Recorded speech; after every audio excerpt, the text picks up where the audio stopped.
Welcome everyone to the first official episode of Over Under. I'm your host Robert Ryan from Tales from the Creek Entertainment, and joining me is once again the mastermind behind InBeefWeTrust.com and thebrewclub.ca, as well as the YouTube channel Best at Losing, Lee Jansen. How are you today? I'm doing all right. How are you?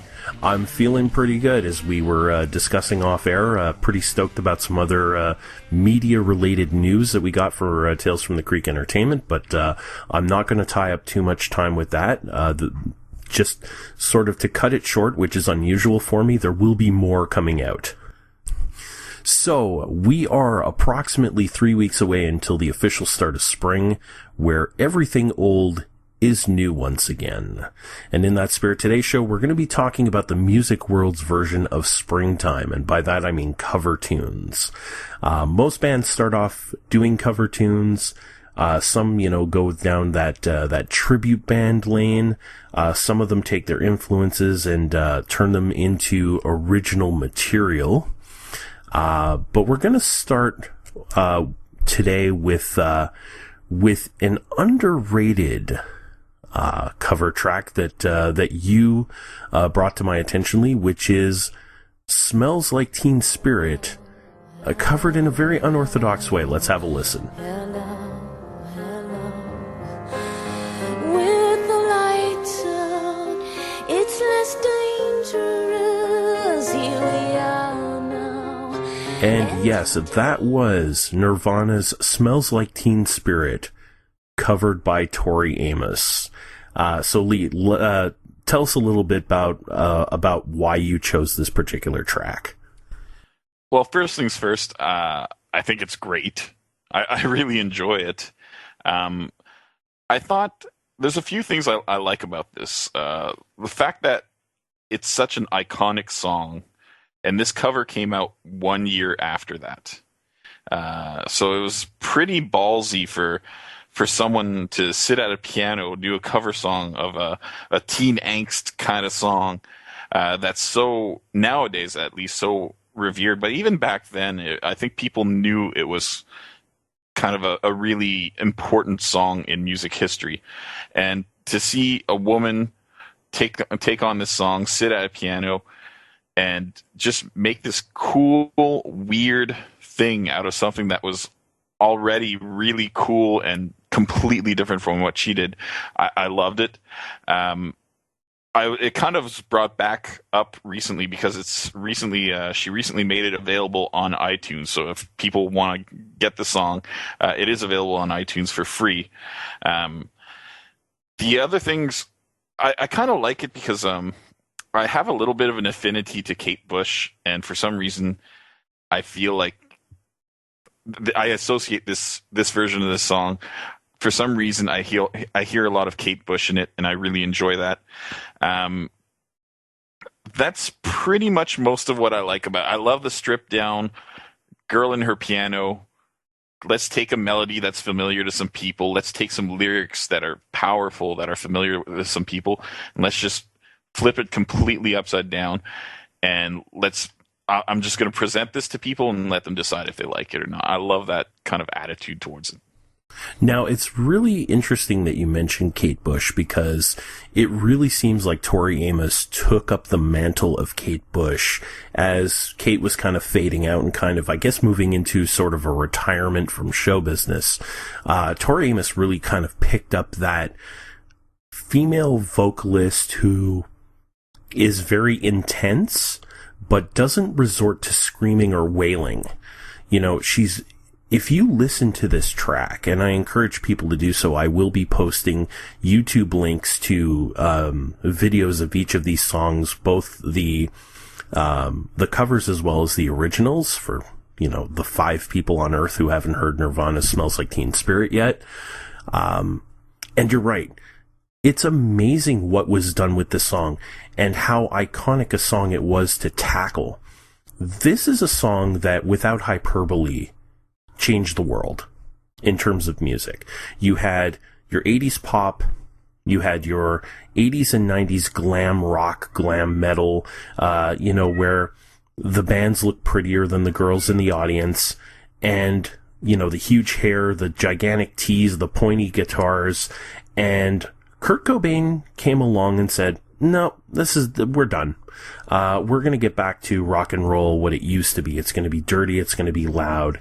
It's going to be sloppy in places, but it's going to be pure and energetic. When this video hit, and it hit the big time, all those bands suddenly found themselves out of a job. So it's not a stretch to say that this is a song that changed the world.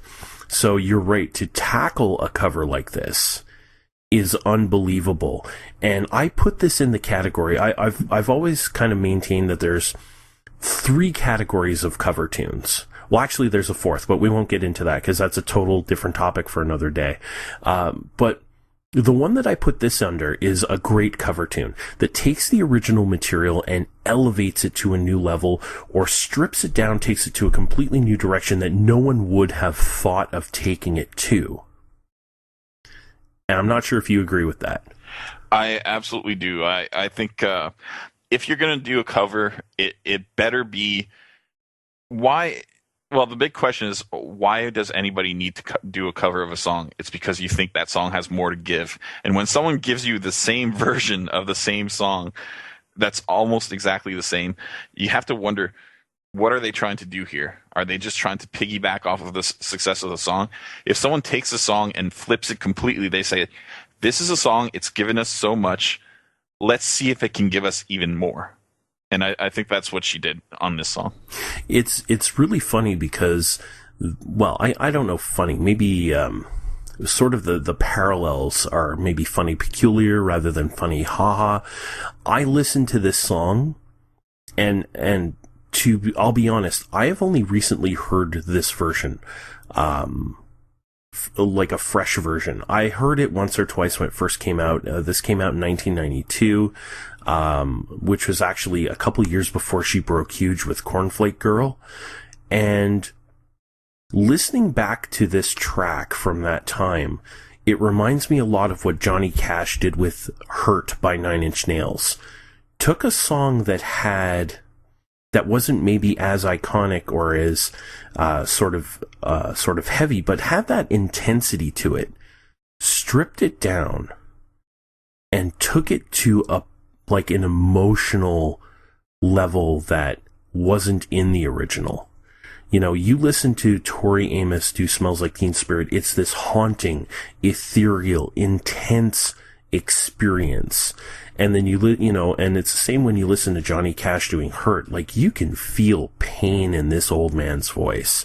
This is a guy that's, had a lot of miles put on him, and you can feel every mile coming out of his soul almost. And it's really cool that someone had the vision to do that.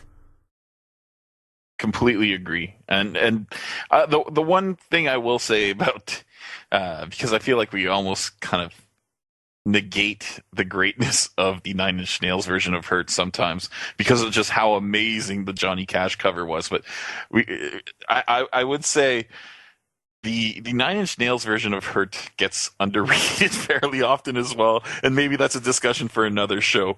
But I think there is emotion in the 9 Inch Nails version. It's but certainly I think the Johnny Cash one also benefited from that video, right? I don't think I know a guy who didn't watch that video and cry. Like, that video makes you cry. Oh, that video is extremely sad. And it's even worse because when there's a history to that video. I think it's about within a year or two of that video being shot, the house that video was shot in actually burned to the ground. Oh, I wasn't aware of that. It was something that I found out when researching the song, the version by Johnny Cash. But to get back to your point very, very briefly about the original version of Hurt by 9 Inch Nails, Trent Reznor himself first saw this. Now, this was something I read in I can't remember what magazine it was. It was in a music publication. He was working with Zach De La Rocha, formerly of Rage Against the Machine, and they got a copy of the video of Hurt. and the two of them sat in the studio control room. They watched it, and Trent Reznor basically said, this is his song now. He's sort of taken this song from me. And I think there's no greater compliment that an artist can pay somebody to say, you know what? I put my heart and soul into this. And believe me, he did. This is a song about drug addiction, off an album that's almost perfect. One of the rare albums that you can listen to front to back and not have to skip a track, because sorry, I didn't mean to interrupt, but is that the Downward Spiral? That is the Downward Spiral, the iconic album by Nine Inch Nails, which propelled Trent Reznor into superstardom pretty much, both as a producer and as a performer. And he paid, that album's full of pain and personal, stories, and Hurt is a very, very, strong example of that. And for him to go, you know what, I put all of my soul into the song, but man, this guy just took it somewhere else to the point where it's almost his. I can no longer lay claim to it as my song. That's amazing. Yeah, it is. And I like how this has kind of devolved into two songs rather than one, or not devolved, actually. It's a positive move. That's awesome. Well, I don't think it's a good thing we're ending on this awesome, because now we're about to get into a somewhat overrated track that was brought by you as well. Let's have a listen to it.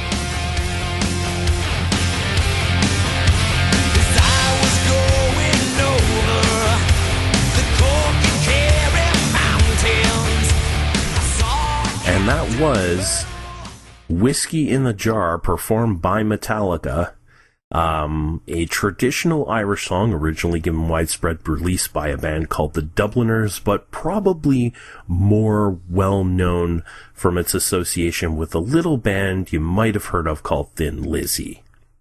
So, let's hear your take on Whiskey in the Jar. Well, this is clearly, while it is an old song, this is clearly a cover of the Thin Lizzy version. I think anybody who listens to it will be able to determine that. Why is the Thin Lizzy version great? I think the pacing of it matters to a certain degree. It's a little bit slower than you'd expect it to be. It really has this funky kind of psychedelic guitar to it. Takes you into another place. Has a really neat intro with that guitar. And just kind of, I think the pacing of the song is great. It feels correctly like some guy who is making sure he tells the story right. And he's not rushing through it, and he's singing the song the way it's supposed to be sung. It doesn't feel, it's hard to say, but it doesn't feel fancy. It doesn't feel forced. It just feels right. The Metallica version kind of takes away anything that's pretty much, I don't want to say quaint or I'm struggling for the word, but it kind of takes away anything that makes this song what it is. It polishes it off too much. It takes away, it paces it faster. It loses its appeal to me. It loses anything kind of, the subtlety is gone. It's just in your face. Let's attack this. Let's have a cool little guitar riff that came from the first one. Speed it up, put loud drums behind it, just really pace it out. And then let's scream the lyrics at you, and it just loses its charm. That's what I was looking for, the charm of the song. I feel it's lost in the Metallica version. Well, the one thing that, and I'll get to the issue of subtlety, because I think subtle is a wonderful word to describe the Thin Lizzy. What you lose in subtlety, you gain in extra syllables in the word jar. James Hetfield has turned a 3-letter word into a 7-syllable word. I really hate that he has to do that yeah, wah, kind of stuff at the end of every line. It drives me nuts. When you mention subtlety, you listen to the original, Phil Lynott and I'm not sure, maybe I'm going to vocalize what you were thinking, is I listen to this song, and I hear the music playing in the background, and the vision I have in my head is if I close my eyes, I can picture Phil Lynott standing in a pub, either across from me or next to me.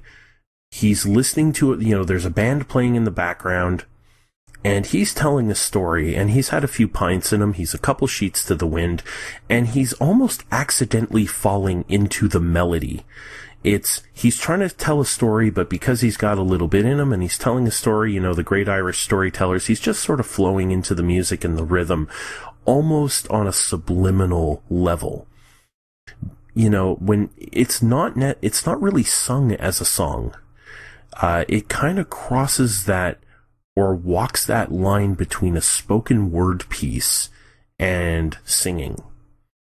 And that's beautiful, because Phil Lynott can sing. He was a very good vocalist and an incredible frontman.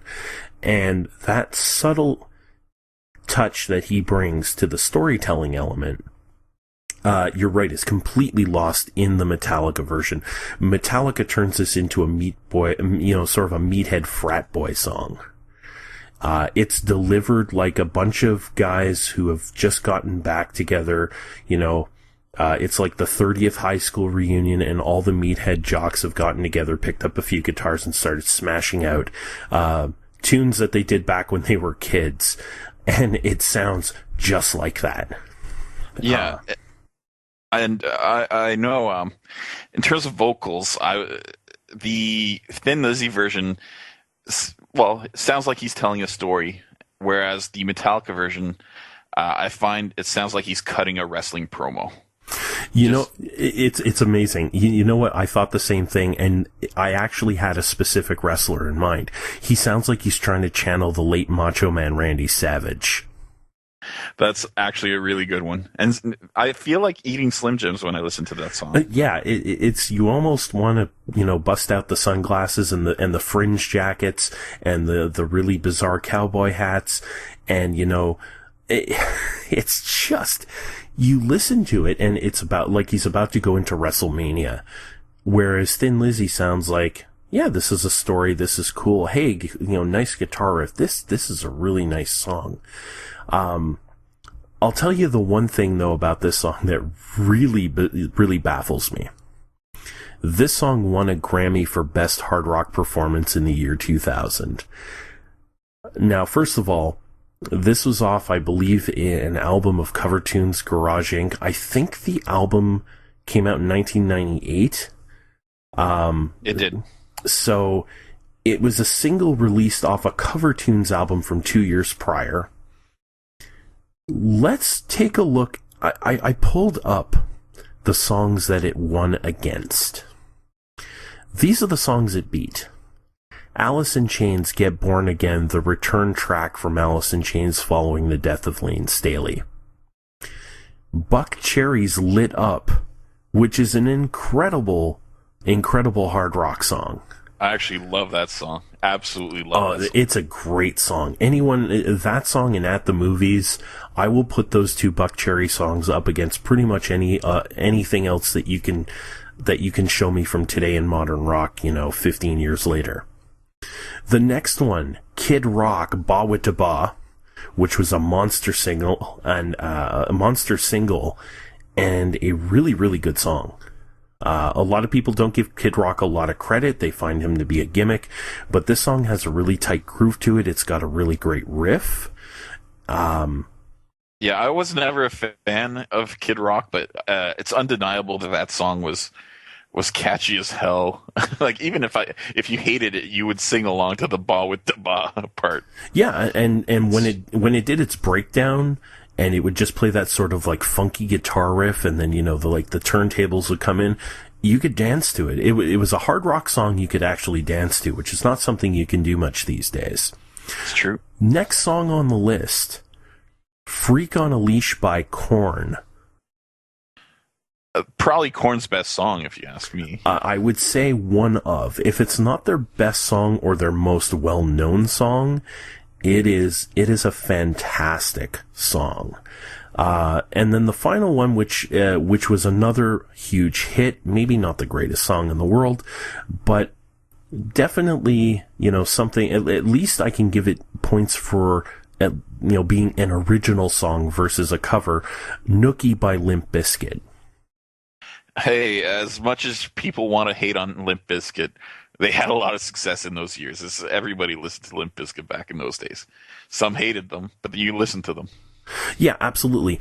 Now, think about it. Those 5 songs, now maybe the weakest of those would be the Alice in Chains, because no one can really replace Lane Staley on vocals.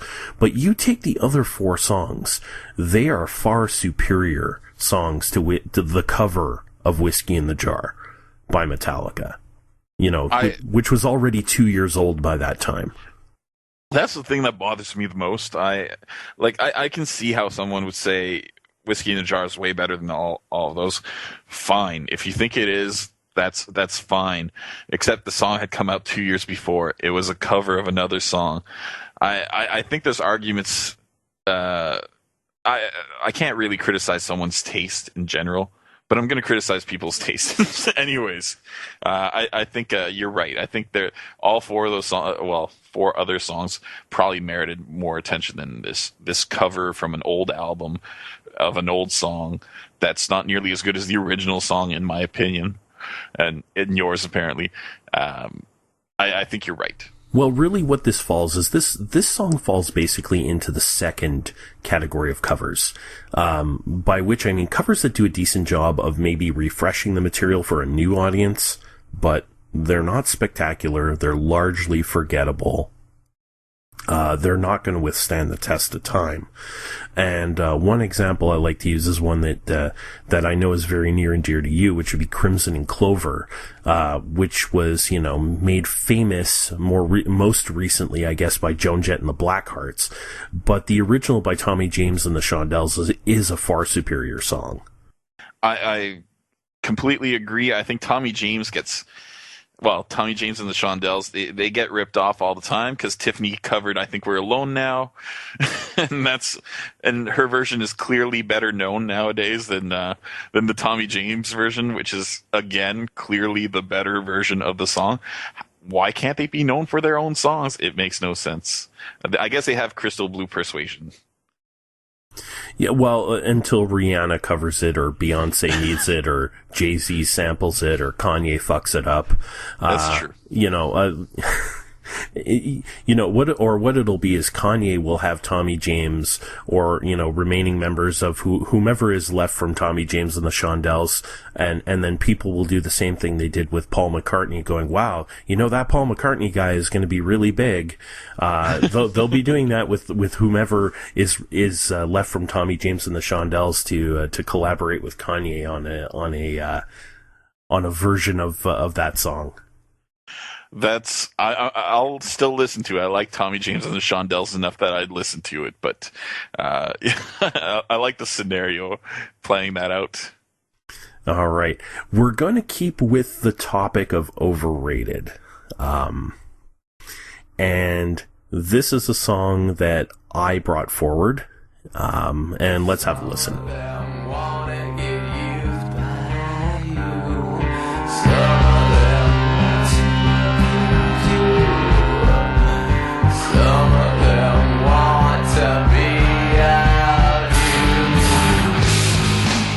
And for those of you keeping score at home, that was Marilyn Manson doing a cover of Sweet Dreams Are Made of These, originally by the Eurythmics. And this one to me rides a line. It's a competent cover, and I use competent very, very, that's a very, I'm using that with precision. It's competent. And I'm not sure if it rides that line between an okay cover tune and the third category, which is a bad cover tune that really doesn't do anything with the material. At least it doesn't leave a bad taste in my mouth when I listen to it. The I Love Rock and Roll cover by Britney Spears, which is a song by the Arrows, probably most well known, from the cover done, oddly enough, by Joan Jett and the Blackhearts. But getting back to the Marilyn Manson song, this was the song and the video that put him in the national spotlight, that kind of paved the way most directly for him to become a superstar for some reason. And it's nowhere near the category or the class of the original. The only thing that I can really say to its credit is that the song was different, and at least in trying to make it a heavier song, they didn't speed it up. They actually played it slower than the original. That's pretty much the only thing that I can say about it that really is genuinely complimentary, because for the most part, I don't get why this song exists. I can't really disagree. I've always found this song to be overrated. I listened to it when it came out, and I didn't hate it or anything like that. I really prefer the original. It's an okay song. You're right. It is interesting that they slowed it down rather than speeding it up. That doesn't happen often when you're taking a kind of a pop song, converting it into a metal, hard rock kind of performance. It's there. I think it would be, I don't know if I'd have it rated higher or rated lower if it wasn't for the fact that Marilyn Manson successfully came out with better songs afterwards. So I don't know if that has lowered my opinion of Sweet Dreams or if it actually raises my opinion of Sweet Dreams, because I realize it's not necessarily the only reason he's famous now. It's the primary reason he's famous, but it's not the only reason he's famous. No, it's not the only reason he's famous, but the odd thing is at the time that this song came out, he already had better songs. There was already vastly superior material that could have been played on the radio. I'm not talking about songs like Cake and Sodomy that would have no chance in hell of getting airplay, just strictly for the title and the fact that it's in the chorus. But he had better material. It's almost like radio execs said, that's a gimmick. We have this whole Lollapalooza thing going on. It's a song everybody knows. Let's push this one. It's not, and this was the one that basically propelled him into the spotlight so that he could, do the whole thing of meeting up with Trent Reznor and doing the whole Antichrist Superstar thing, which has a huge Nine Inch Nails Trent Reznor influence all over it, because as soon as Reznor stopped producing him, he stopped having hits, and he's kind of largely faded into the background. So it's almost like he needed a crutch. He needed an artificial boosting just to get into the, it's almost like, I kind of equate it to sort of an A-Rod sort of thing. He needed those PEDs just to get into the ballpark sort of thing. Now, obviously, A-Rod, it's kind of a bad analogy because he had some natural talent to begin with, but that's what it feels like. It feels like somebody needed that extra push just to make it to the big leagues. Whereas if this song hadn't been picked up, it just would have been another guy dressed in the Cat in a Hat, doing heavy covers and bad makeup in the 90s, which was pretty much every other band. That's true. I will say, I think the one thing the cover does is it makes you appreciate how amazing the first one was.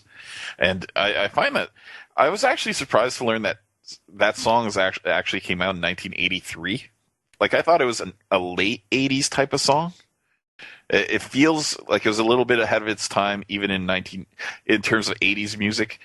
Sweet Dreams are made of these kind of the Eurythmics version, certainly ahead of its time, kind of holds up better than a lot of songs from the same era.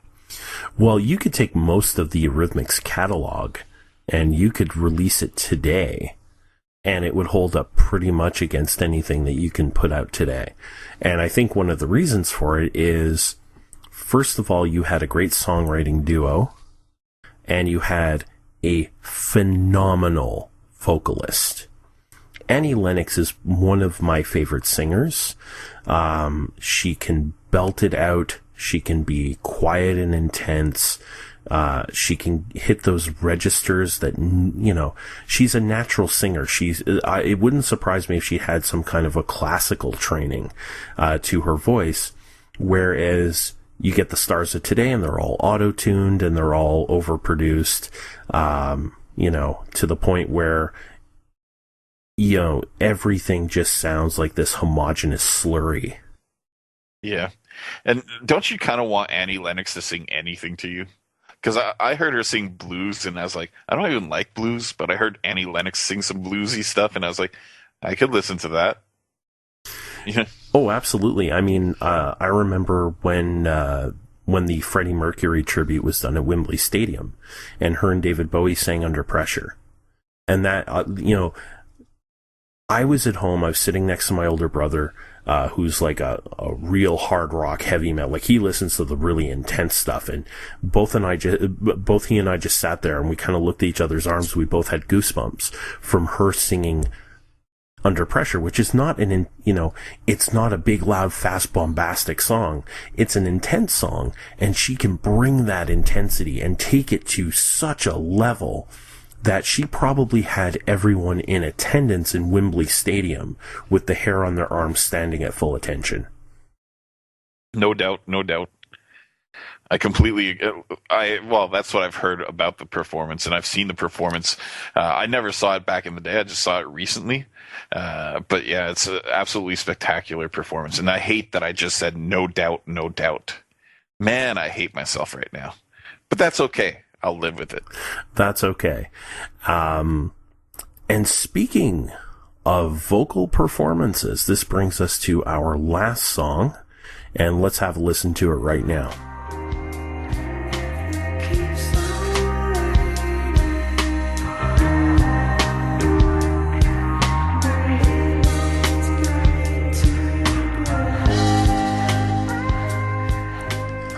So for those of you wondering what the hell that was all about, that was a Perfect Circles cover of When the Levee Breaks.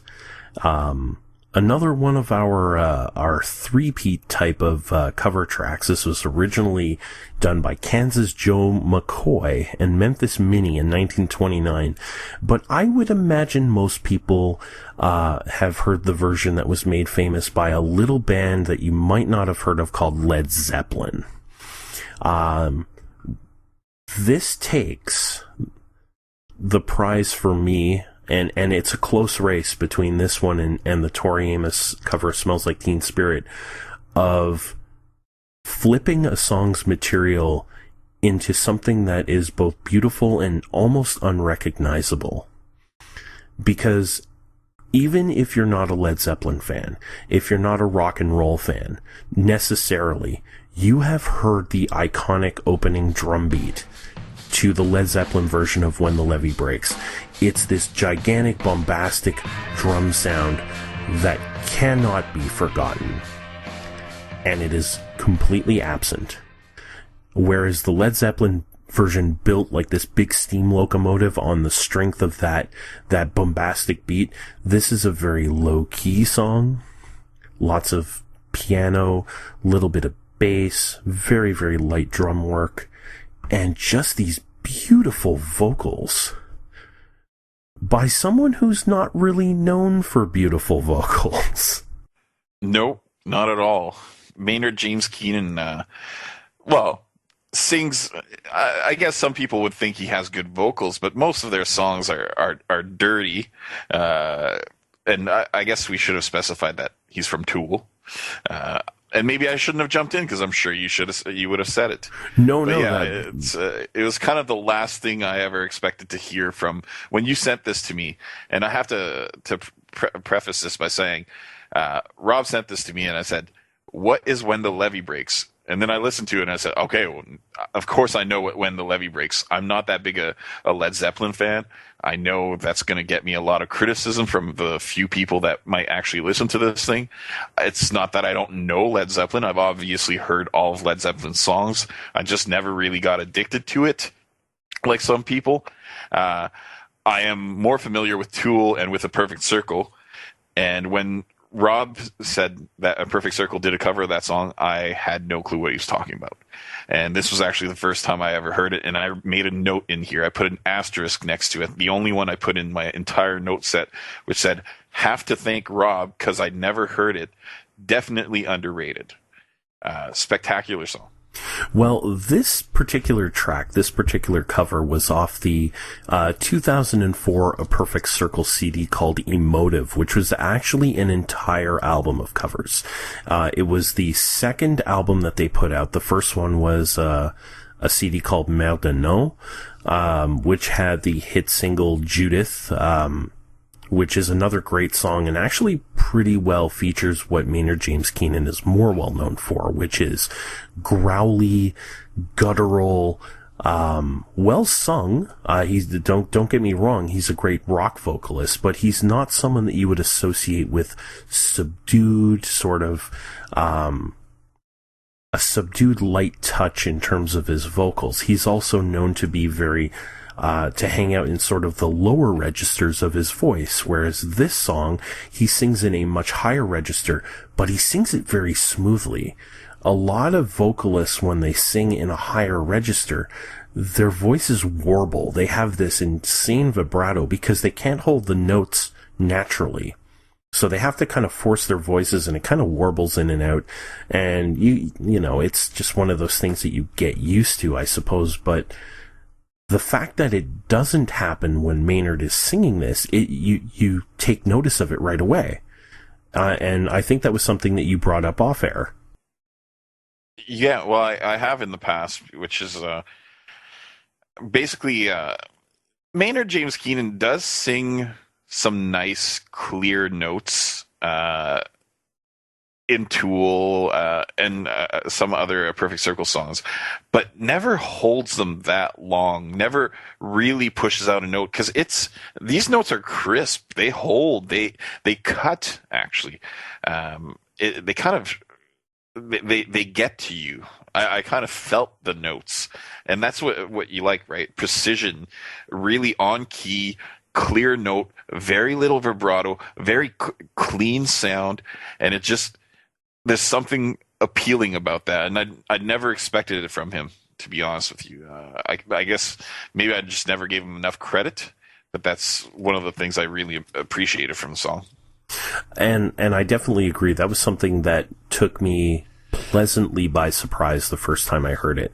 I had heard of this particular CD mostly through another cover that was on it. They on the same CD, they did a cover of John Lennon's Imagine, another one of those sort of iconic songs that, you know, do you or don't you, do you deal with it?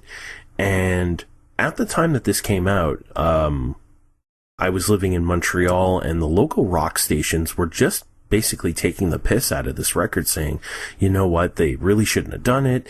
Fans were writing into the radio station and just pissing all over it. And they played it maybe 2 or 3 times and never played another single off of it. And I thought to myself, you know what, I gotta hear this for myself, because I kind of like their version of Imagine, and a lot of people have covered it before, but they tend to do it very straight, or, you know, they do it kind of the Tori Amos method, where it's like strip it down, just the piano, just the voice, take it down to the bare whatever of it all. Whereas A Perfect Circle did a very almost Gregorian chanting kind of dirge. It sounded almost like a funeral dirge rather than a song about hope. They really changed the emotional tone of the song, and people just kind of lost it, and they were like, this is horrible, this is terrible. And so I picked up a copy of the CD. I listened to it, and I'm like, this is a good song. This is a great cover as far as I'm concerned. And then I got to When the Levee Breaks, because I wanted to hear what they would do with the Led Zeppelin song. It's a song I know very well. It's a song I really enjoy the Led Zeppelin version of it. I just sort of, it's probably my favorite track by Led Zeppelin.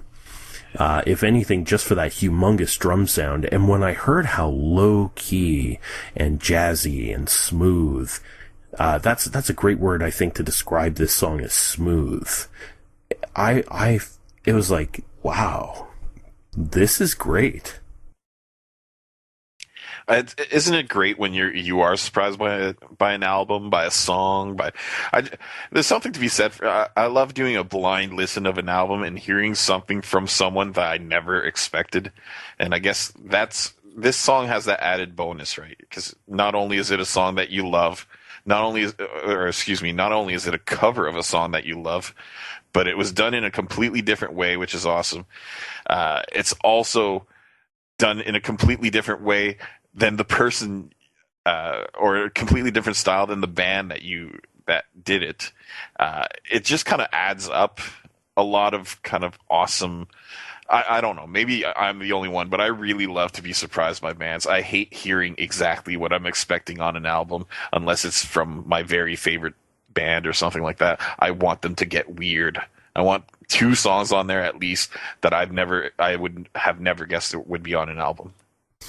I can agree to a certain degree. I mean, if all, like, for example, I'm a big fan of AC/DC. If I were to hear AC/DC kind of go off and do something really strange that's kind of out of what they're normally known for, I might kind of, tilt my head and go, not sure about that, but... like some folk songs with some didgeridoo, because I can see this happening. Well, they have bagpipes in one of their older songs. Their song High Voltage actually features bagpipes in it, and people don't believe me until I play the song for them, and then they just kind of shake their head and wonder why I listen to AC/DC, but, they're a great live band, they put on a great show. But sort of getting back to the original point, those types of surprises are great. You listen to bands because you love what they do, and then every now and then they kind of put a twist on something. And yeah, A Perfect Circle was not going to be, they were not the band that I would pick to say, yeah, that's the band that's going to do a do like a smooth jazz cover of When the Levee Breaks. I would not have seen that coming. Sorry about that. Wouldn't they be the band you would pick to make a modern remake of the exact same song? Wouldn't you expect them to make a really cool cover of When the Levee Breaks that sounded exactly like When the Levee Breaks, but a little bit more, almost, I don't know, well, kind of industrial, experimental. That's what I would have expected. I would think that they could have done that in a really great way, but they opted to go a completely different direction and made it even better. Well, you know what? It's funny that you mention that, because Maynard James Keenan's other band, Tool, did that exact thing with another Led Zeppelin song. They did that exact same thing with Led Zeppelin's No Quarter, where they pretty much followed the template of Led Zeppelin, but they made it a little more industrial, they made it a little heavier, they made the quiet parts a little more quiet, they made the loud parts way louder. They threw in a lot of weird things into sort of the transitional parts. So yeah, I could have seen A Perfect Circle doing that, because Tool had done it, and of course, the common thread is Maynard James Keenan. So yeah, that would have been expected for them to maybe not have that same big drum sound, but it would have been a big sound from something else, maybe like a percussive type of thing coming from a guitar or something along those lines. So for them to turn it around and go, what would be the last thing you would expect? We're going to do that. It was really cool. It was a great shift of gears, to the point where I can actually put both tracks on the same mix and even listen to them back to back and not really realize that they're the same song right away, because they feel like 2 completely different songs. And that, I think, is a great thing for a cover to have that that ability to take on its own identity completely. Yeah, that's awesome. I completely agree. If you played the one after the other and you hadn't told me they were the same song, I would have never guessed it. And that's a compliment to the bands, really. Yeah, it's just one of those really cool things. Now, I did mention earlier, because I had said there are 3 main types of covers, which I went through over the course of the show, but that there are actually 4. that I didn't want to go into. The reason why I didn't want to go into it, it'll be probably a topic for a future show.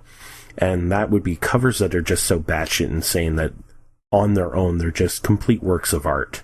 Whether it's because they're completely horrible or just wonderfully bad. We'll have to get into that another day, but not today. Looking forward to that one. That's going to be an interesting show, actually. But for now, we're going to leave it at that with these 4 tracks.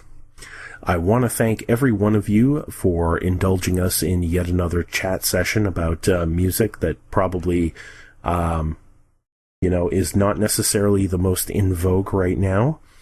But it's they say, talk about what you know, and what we know is music that we like. So, so be it. That's what we have.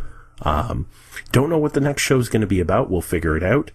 And until next time, I'm Robert Ryan from Tales from the Creek Entertainment. And for Lee Jansen, have yourselves a good night.